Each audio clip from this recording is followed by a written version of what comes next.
Even with my current project, I'm sometimes like, oh man, this implementation partner does not really understand your need, does not really understand how to translate your need into the required technology. You cannot expect to say, yeah, go live, we're good. Technically, maybe, but people need to be enabled. They need to, obviously training and enablement. Say, for instance, what is the governance structure you have within your organization? How do you want to report your financial figures and all those sorts? Because this will have an immediate impact on the data structure you will set up in your ERP system.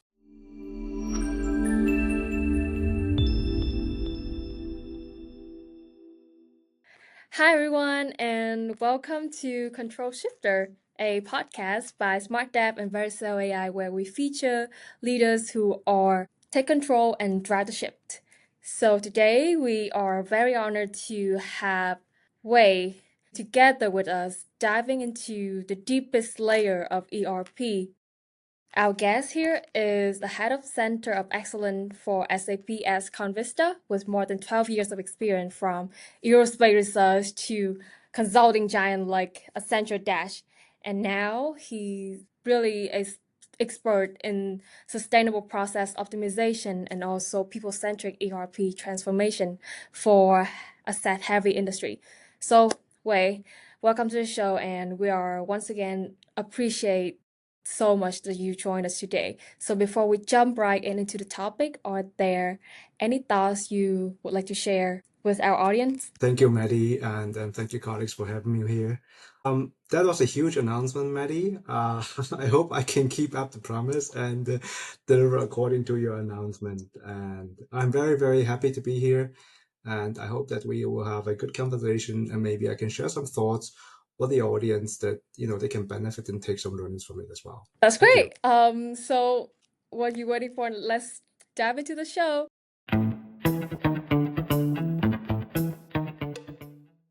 Let's start of how we standing here. So you began your career in aerospace research, which is a very exciting field as Bahas Luftfahrt. I hope that I pronounced it right, but that's quite a technical and system-driven environment. So how did that experience shape your current approach to the place that you at today, enterprise software transformation? Yeah. Back then it was like a child's dream to work in this area, in this industry, and I was like, oh yeah, cool, a dream comes true. And after my education, when I started really working into that area, it was literally about research, which was interesting, definitely. And I took some learnings I'll share in a second. But I figured, okay, maybe it's not that the area I want to be, and then I somehow accidentally end up here where I am today. Nevertheless, I think it's worth to call out, and coming back to your question, how this has influenced me the way I am today. So from a research perspective, back then it was like um, optimizing the aircraft based on the design parameters. And therefore, I think it's about technology. So obviously, we are optimizing the technology, the thing to fly, but also it requires the process understanding. Okay, what are we looking into? Are we looking into, say, the overall platform as such as the aircraft, or specific components and where they fit into it? And so that's one belief I think, that technology and process knowledge always go hand in hand. If you consider, you might be very specific, very good in one of those, but to create to really bring it to life, to create value, I think both of them go in hand. That's one take. That's one take. The second take would be, as an engineer, but we always work with assumptions, and this resonates with my current work as well. I believe, in those transformations, obviously we would like to know and plan everything up front, but simply not possible. So we need to work with assumptions, regularly validate those, keeping an eye on those, that we are not, going to the wrong direction. The third takeaway message as well is that I love working with people, and I was not a good learner, to be honest. So I was always reaching out to, like, oh yeah, Maddie, you know this technology. Can you help me understand? Can you give me a summary and how to leverage it? And this is what the most important learning as well, which which perfectly resonates and echoes my work today. It's simply not possible to mastering all those technologies, coding wise, integration wise, how to deploy those. It's simply not possible. But you need to understanding how they'll fit together into the whole process. And then I believe it's important to talk to the people who are the experts in the fields and explain them the overall situation, the mission, and request them to ask them to help and embark this journey with you together. So that's the three takeaways I would say. Okay, I see. So that's maybe basically three takes that you taken after so many years working in this engineer thing and technical things before. Mm-hmm. Now, I would say fast forward to your current role as head of SAP. Now you're helping a set-heavy client navigate the complexity daily. So what are the core challenges you are focused on solving right now? One small remark. I'm heading the Center of Excellence, or multiple. We have multiple Center of Excellence. I'm heading the Center of Excellence for one specific area, which is so-called Enterprise Asset Management. This is obviously SAP terminology. Apologies for that. And brief explanation as well. Asset heavy basically translates or means that, okay, my clients are typically, manufacturers, producers, pharmaceuticals, where they would, have all those production lines in place to really bring out the products. So that's the area what we're talking about, right? And the challenges I see or face is, typically it's like, so there are multiple situations. Obviously, today we are talking about, my clients are embarking this transformation journey from their legacy ERP system, also SAP, to a newer technology, S/4HANA. Nevertheless, there are also situations where we like, okay, organic or inorganic growth based on M&As, merger and acquisitions, and then we come in very quickly in a situation where the client is informed to make things work with two or multiple different organizations, the way of working, but also to integrate their process into one IT system, for instance, right? So that is what I would call resolving the immediate pain on the client side, right? And maybe if we can deliver trustworthy and good results, we'll have a relationship for a mid or long term perspective, which is like, okay, cool. Now you have been growing, you have acquired company XYZ, processes are working aligned, we have the solution, we have the tool in place.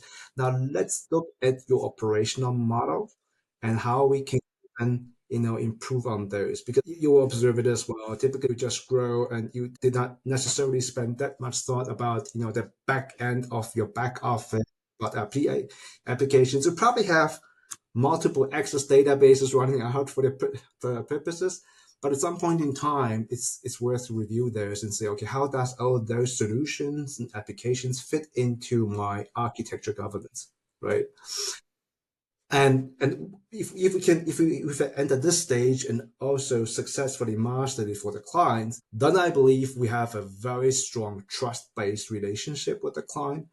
But then I believe it's really worth talking about innovation, because up until now I was about resolving immediate pains, helping them review the architecture, the landscape, but it's nothing fancy. It's all tedious work. But until then, I believe we can about how can we innovate? What is bringing value for you, Maddie, for your organization? That's a question. And then typically it's people tend to, me too, to stick with hypes, which for some I can understand it, but if we look for innovations, there should be a value driver, right? So the question is, do we realize it? What is really required instead of just pitching into AI? That's a large word. It's a huge technology. So what exactly is it that you would need, Maddie, for instance, for your organization, right? Yep, I see. It's not just about see the hype, plug in the latest features, but it has to be aligned with every initiative, aligned with the business goal, the team goal, Mm-hmm. and with a long-term purpose as well. Yep, Exactly. I see. And you also mentioned on LinkedIn that okay, so just for context for our audience, we did talk a few times maybe from last year before. Yes. And Yes. and now Yes. we made it here, but just to bring things up that you mentioned on yeah, Thank you. you mentioned on LinkedIn that today technology can let us build an almost end-to-end digital thread across the product life cycle. Why is that is so important? Why is that visibility is so important? And how does it push ERP transformation into something more sustainable and impactful? And I can feel how passionate you are when talking about these things. So I just wanted to bring it up and have the audience know your vision regarding this space. Okay. Well, that's a big question. Thank you. I like it. I like it. It's a big question. I like it. Let me recap. The question was, how is this digital thread being value add, and how can we bring to the next level beyond our classical transformations? That's what I understood. Okay, so picture this. Now imagine, Maddie, you own a factory. You are producing a commodity product, which means the margin is low, right? Which means as well, the room for you to grow in your business is very limited, right? And obviously, you have different divisions working for you, from product engineering, product design, to manufacturing, to sales, and then maybe after sales service whatsoever. So all those divisions, they literally work with the same product of yours. However, the language might be different. From the engineering, they might be talking about some CAD models, 3D visualizations, and so on. For the sales team, they are maybe talking about items, bill of materials, right? And from production, you're talking about they are all talking about the same physical thing, but due to the work, it's simply different. And and obviously, this is a very simplified and provocative example, but I want to highlight is the idea of this digital thread and consistent throughout those divisions is really to bring to life that so that we really collaborate. On the one hand, it's one organization, one business, different divisions. We can really collaborate and also improve on the collaboration. So we are using the same vocabulary, right? If I say that's the product I'm talking about, then the design department obviously okay, they are probably talking about the 3D model, blah, blah, blah, blah, blah. But then it's all consistent. So that would, really bring forward the business division and department specific works to a next level, I believe. So that's something we're working on right now. And talking about how does it mean beyond ERP transformations? It's basically a company product, a company application, which is fine. You have a lot of things around it. The point I want to make is as well that you probably would like to shrink the core functions so that you can leverage commodity application functionalities. But wherever in those areas where you have a competitive edge, it's worth to look into specific products. You just need to make sure that those are still fitting into each other from architecture perspective. So since you've been having envisioned this thing, did you Mm-hmm. take any step or making making some kind of product or share with other people or regarding this vision of yours? This would be really a strong call out for organization to maybe find an application to have all of their data could move seamlessly across department and have all the people aligned. The basic idea is clear to some of my colleagues. I think right now I'm beside the daily work, what we're doing, delivering in projects on the client side. I have gathered some colleagues who are very, very committed and also enthusiastic about this idea, because I think they have a comparable mindset, and they are convinced as well that this can really create some value add for industrial manufacturing clients. And we are working in the background to build up a demo, right? So we have been partnering with a strategic engineering company where they're providing this engineering software. And as said, we are building this demo to say, hey, you're a sales department, you're a marketing department, you are using different tools, totally fine, but we're still talking about the same thing. When we bring them together and how we do it, and highlighting pitfalls, how we can transform and help. And we are working on this right now.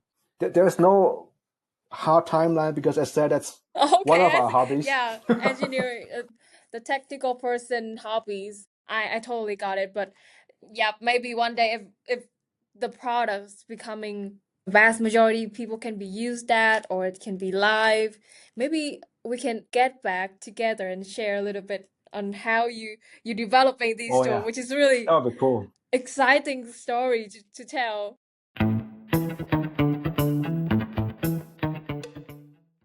Let's move the gear into the way you drive these, and it's about leadership. Yes, so let the audience know some of the recurring leadership challenge that you've been encounter during all of these really complex ERP transformation projects. Okay.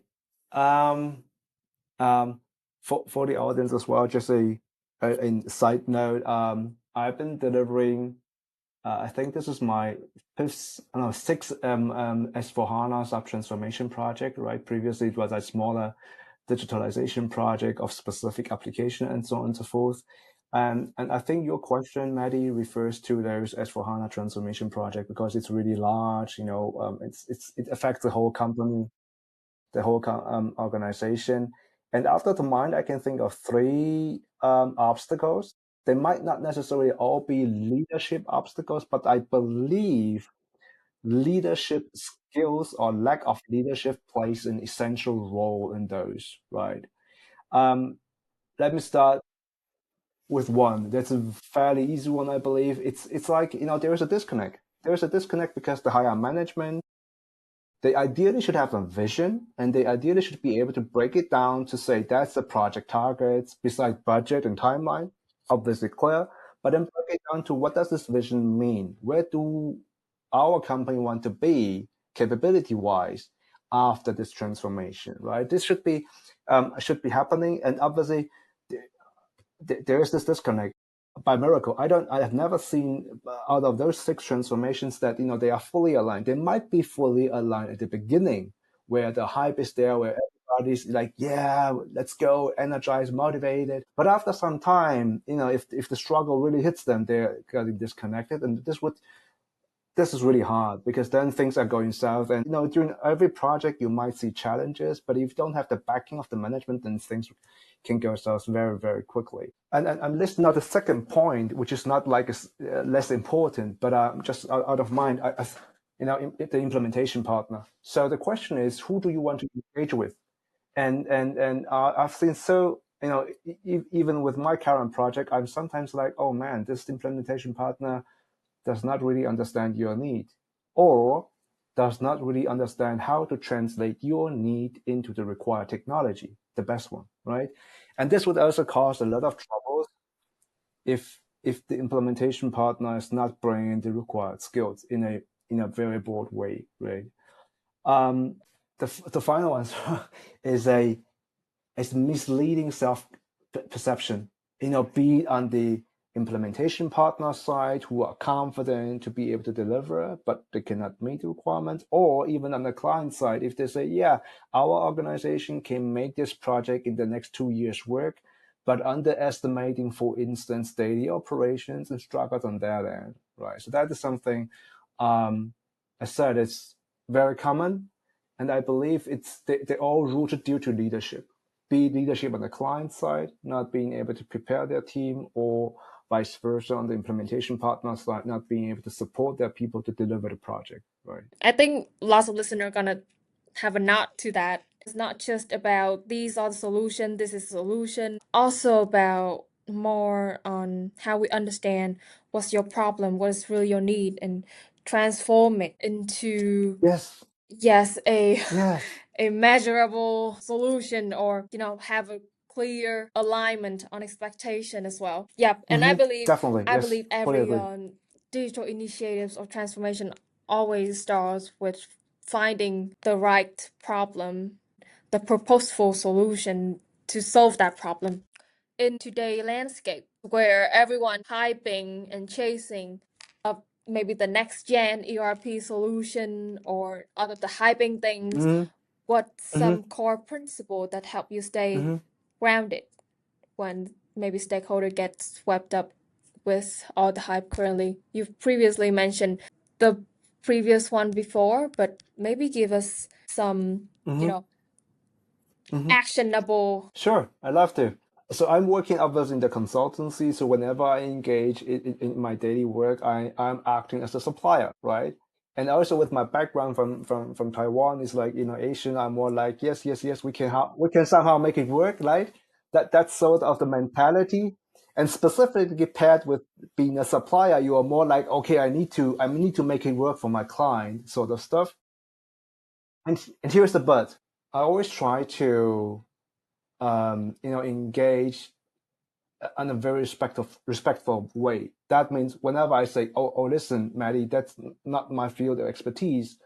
So I'd rather not step in instead of trying to sell you something, which, typically we should also do. But at that point in time, I'm always like, that's not a good idea. I have clients like who would, I think it was a 7, 8 years back, pharmaceutical client where they would like to digitalize their processes and coming with us, at that point in time, those mobile devices, tablet, whatsoever, hype, right? They're like, oh yeah, we want that as well, gimmick, something to play, right? And I was like, yeah, cool idea, let's do it. But then the prerequisite is that you need to have solid processes in place. If you don't have those processes, if it's not clear that Maddie is going to ship out the sales order and I need you to do a quote, then the things will not work, even with this lovely gimmick. So I was like, you are not there, dear client. You need to first do due diligence. You need to clean up the mess on the process level before going to a digital mobile app, right?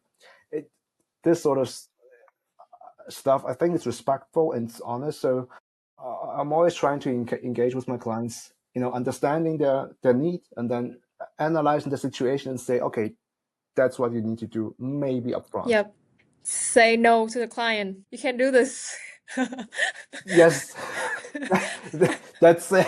That's the short tackling. No, you gotta do this part. Yes. No, this is, yeah, I think this is also the same with maybe a few years ago hyping technology. Like I'm not catching those technology because I'm not a tech savvy one. Can you repeat that again?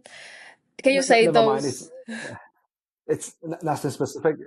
Yeah, it's about the mobile application to execute the maintenance work, right? This sort of stuff. Yeah. mobile application thing used to be a hyping thing previously, but now we are having all of these hyping technology right now, like AI and blockchain and such. Yes. And when the client approached Yes. to us and Yes.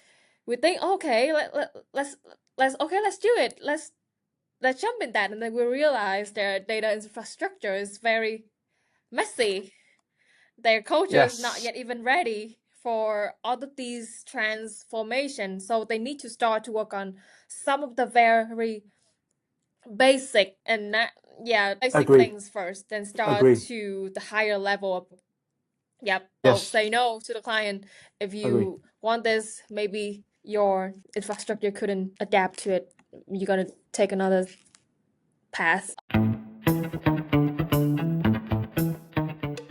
Now we can dive deeper into a bit your experience, how you navigate through all of these projects, the tech side. Mm-hmm.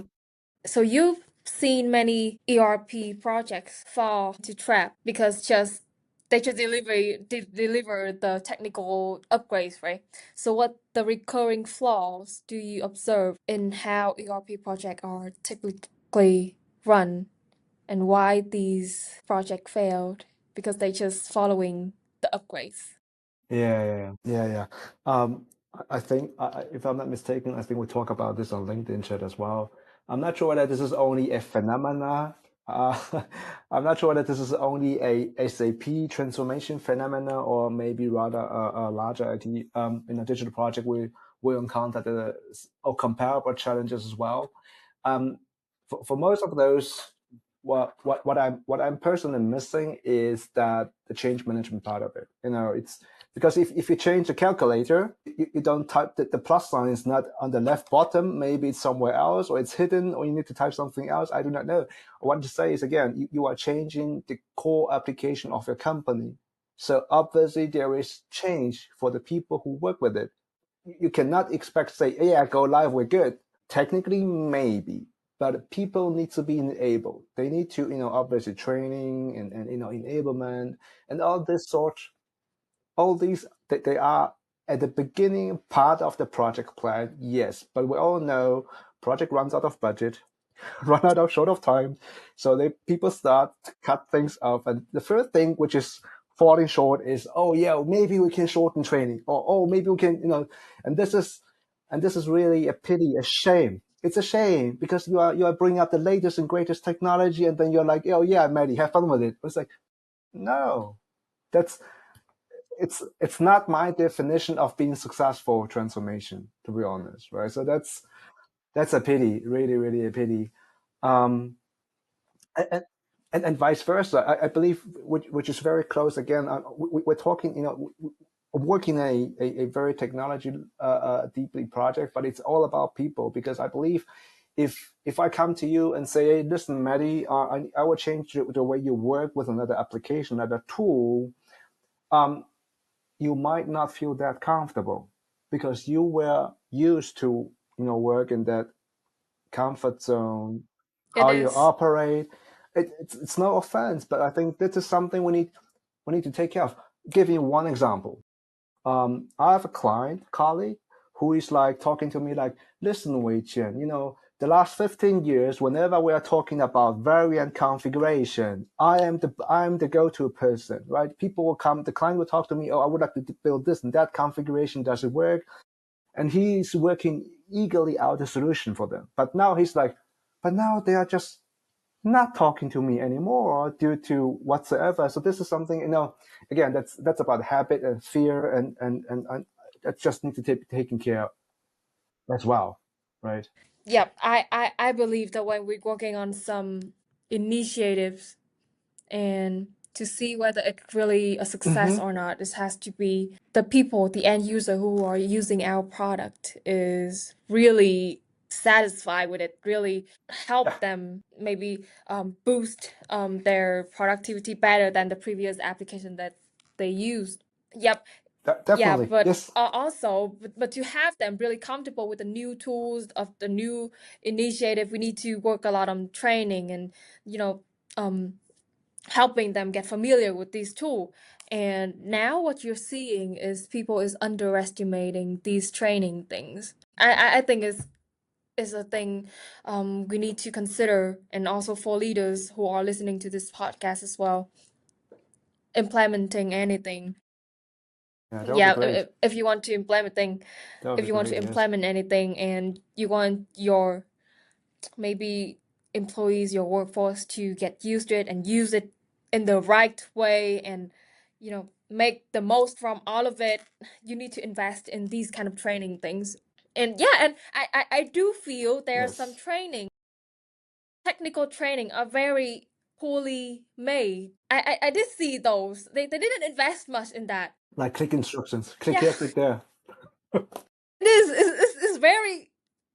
I believe there has to be a department that is dedicated, or maybe it should be more investment in maybe a team that handling all of these training things to have employees excited about this new tool, curious of how these new application could help their work better, etc.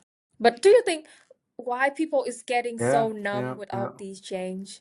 Because if the people started using new application, right? So maybe the boss saying that, okay, this application gonna help you this, and that. Basically, we tend to be, okay, if this gonna help me, this, I want to do it. It turns out they still want to be in their comfort zone, right? They don't want to step out that much. They want to stick to the old tools. So, beside being maybe a technical advisor on all of these things, do you give some advice regarding these things which is more related on the human side? I think you actually have touched the answer of your question already by phrasing it. Picture this. if you are the owner of a functionality you built, right? And maybe you are very good at SQL and you have an access database and build a functionality which help you and your company facilitate the marketing activities, scan the leads and do grouping and reporting. And now you would like to do the next step because you have envisioned a new functionality to facilitate or even to boost the efficiency. And then you will be very willing to say, okay, let's talk, Wei Chien. How can you help me? What do you know about it? Yes, that is something, take it off, cool. People not. But when it comes to the company-wise transformation, it's a huge ERP system. We have the sales entities, sales department, production. Maybe not all of them are that much activated by this initiative, right? They are like, oh yeah, why should I do? I still can work with, I've always worked this way, and I think this is the one of the first step. And if this is not happening in a proper way, then you will lose the team during this journey. Then it becomes a solely a technology project instead of a transformation for the organization. I see. So let's dive deep a bit on how you ensuring all of these S4 HANA or other ERP transformation projects. How do you ensure these migrations or these change could lead into lasting value? Do you follow some particular framework or approach? Maybe you can share with our audience your cheat codes here. I wish I wish I have a cookbook out here where I could say, here, Maddie, go with But I think it that. depends on the context a lot. Yeah, definitely.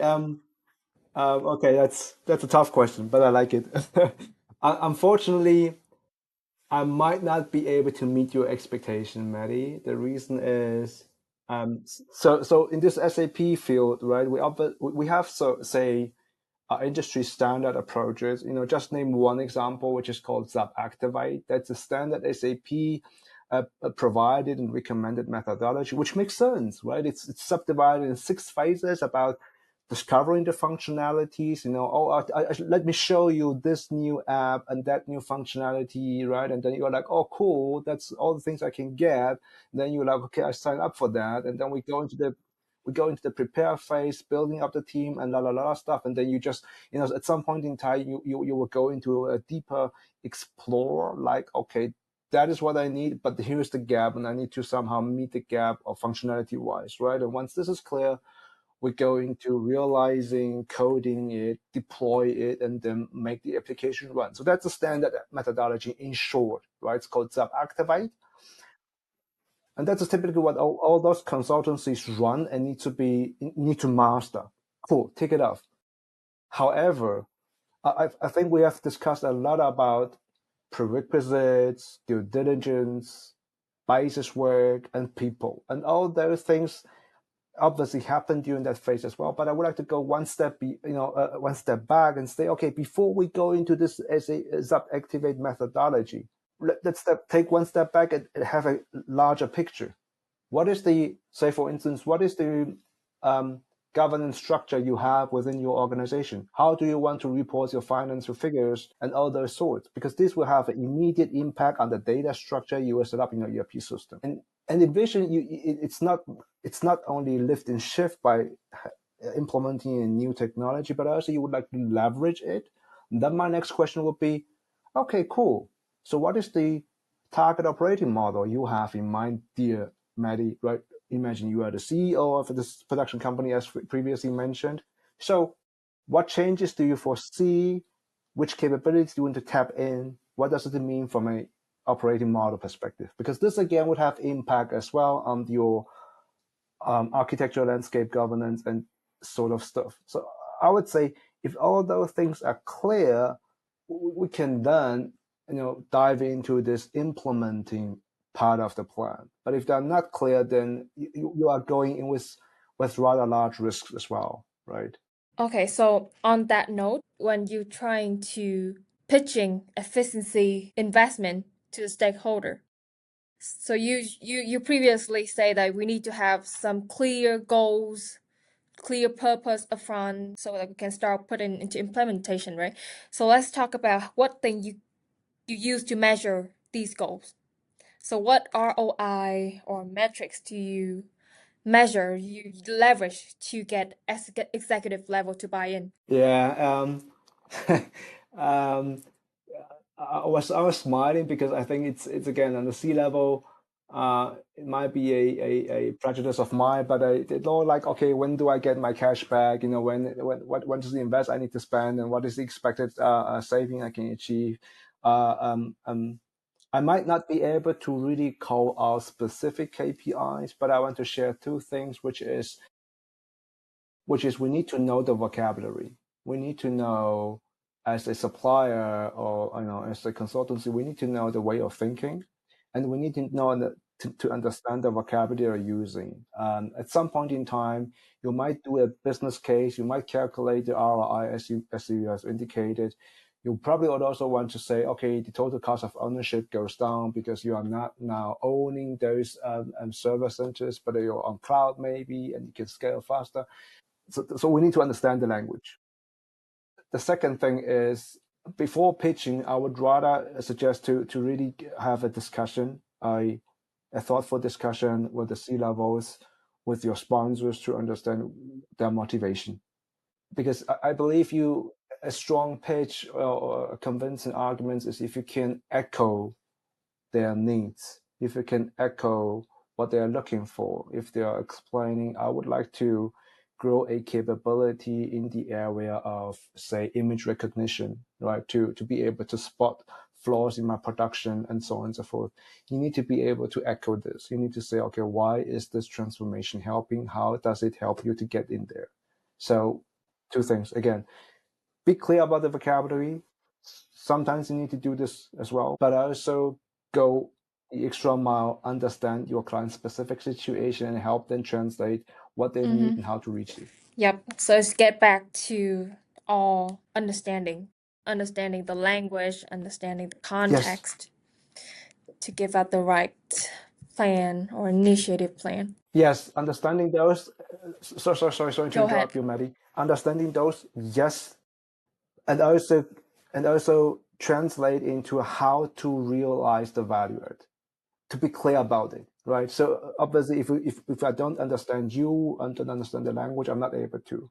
But don't stick to the standard. Oh, you can have cost savings by 20%. I see. Everybody can do this, right? But you really understand your specific situation and say, okay, hey, that's a value add you can get, and I can show you the journey how to get there. Yep, know how to translate as well.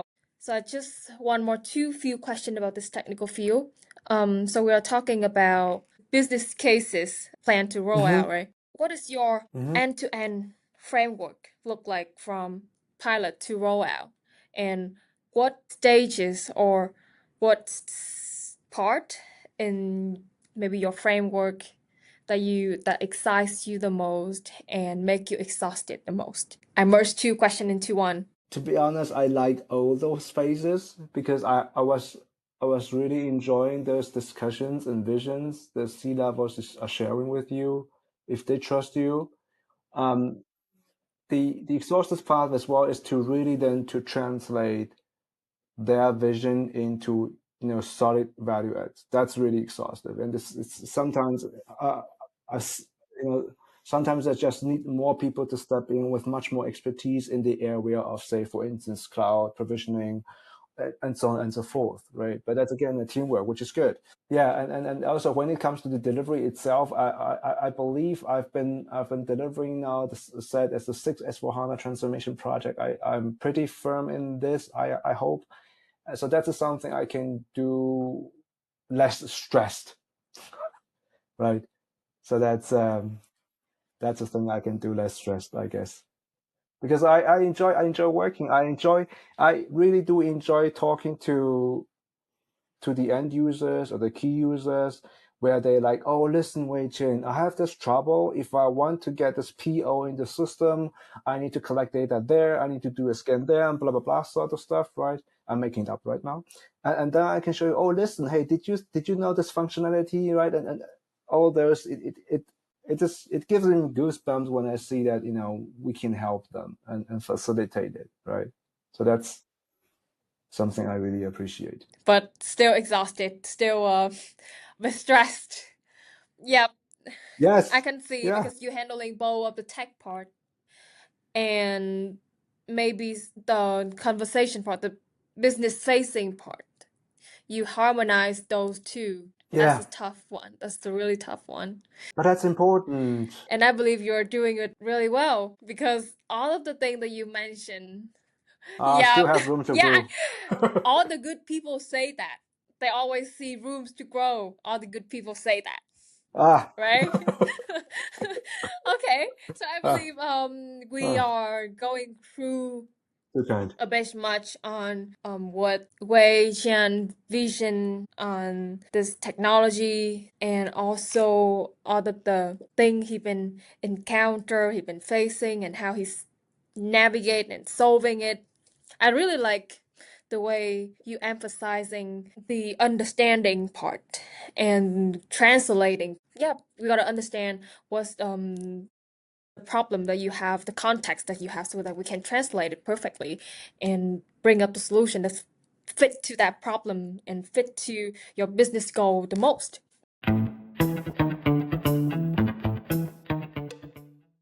So we've been talking about the digital thread and maybe the decentralized information that can moving across different department in the organization. So we talk about ERP part now. So let's tap in a bit on the AI part, which everyone is hyping about. Where do you see the big impact Yes. of AI in ERP driven operations? I would hope that with AI, we are capable to automate some of the commodity processes from an operational run perspective. And this would really free up the resources, the expertise to do some more challenging tasks and creating value again for the organization. That is on the operational part. If and when we think about the project, implementing this project, then today already we are leveraging automation via AI or some other technologies in the context of, for Yep. instance, data migration, right? We have legacy data.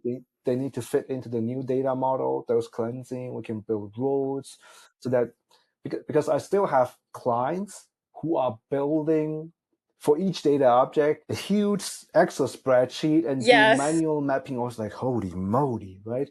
So that is something that is something we can leverage already, I'd say. And also, whenever you build, you code an application, you need to test it. And I don't want to have everybody sitting in front of the application and test everything through, because here again, whenever we are talking about commodity process, let's run test automation. There are, market suppliers there who are very good at this. We should just leverage it, right? And I mentioned as well about those, phases, about the target operating model, about all those prerequisites need to meet. There is also, a very important step, which is understanding the processes. What is the process that is giving you the competitive edge? And that is something we do not necessarily need to trust, what you tell me, but I can go into the system, go into your legacy system and run process analysis, process mining, and say, okay, what are the clicks? Where are the most executed transactions? And I can derive based on that. Oh, okay, that's the volume, that's commodity, right? But I can also, for instance, see the transaction you execute with the amount of money behind, and then based on that, I can judge, okay, what is the competitive edge that we need to secure and ensure that is running as well. I see. I believe a lot of things could be further be optimized with this technology right now. Because you say that you're excited about AI, so maybe let's wrap up with this question that is, so if you believe how AI could help and transform many part of a whole digital transformation process, so what makes you afraid to implement AI technology? What makes you resistant to this technology? The lack of understanding, and this is perfectly this ties back all to understanding and Okay. translating, right? Again, for me personally, it's the lack of understanding. Typically, I'm so with my engineering background, I'm always looking to oh wow, cool, that works, and I would like to understand Yes. how it works. With generative AI, the complexity raises very, very quickly, and I'm simply not able to understand. So I'm sometimes like, oh, is it really trustworthy? I do not know. And by that, I mean, just like 3 months ago, I saw a YouTube Mm-hmm. video where a tech guy explained how you can, in real time, for instance, during our interview and conversation right now, by applying the app and settings, I can transform my visual appearance to something totally different, right? So this technology itself, it's very, very powerful. It can help us, humanity, and also the business work in a lot of ways. But I believe if used in the wrong way, it's creating a lot of chaos, and it is hard to verify what you say is it real or is it fake. That is something, and I'm just worried. I mean, you with the technology background you have, you might be able to spot. Maybe I might be. I don't know. But looking at the next generation, I'm always wondering how should they be able to differentiate what is real and what is Yep. fake, and that is something which Yep. is It worrying is. me. It is. In Vietnam, we have a case that is people using deepfake to call the old people, say that, "Hey, mom, I need money, urgent. I Um, need it." And oh gosh, old people, yeah, they just care about their child, and they still have a lot of assets storing in the bank. So if they can help their child, why yes, not? They yes. just transfer it, right? Mm. And yeah, they got scammed, lots of money. It's not just that. The way people using technology these days, especially the deepfake technology, face replacing technology, also leading to some Yes.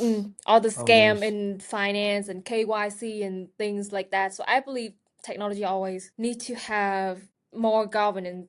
This technology need to have more governance and policies to prevent all these things could happen. Yeah, that's the thing that we need to working on. Before we close, do an outro. Any other thoughts that you would like to share with our audience? And I will make a strong close. Um, I would encourage all of us to be open-minded and when engaging to be respectful and to help each other. And that is, I firmly believe that is what we need in Yeah. our society. Thank you so much, Wei. And your experience, your framework, and your honesty, out of your insight, make this a truly, how can I say, enriching conversation to our listener. So, listener, if you are leading transformation in a set-heavy industry, I hope today's episode gave you a practical lens on how to create a long-term impact beyond the ERP buzzword that you've been seeing. Thank you to our speaker once Thank you, again. Maddie. Thank you for having me and this opportunity.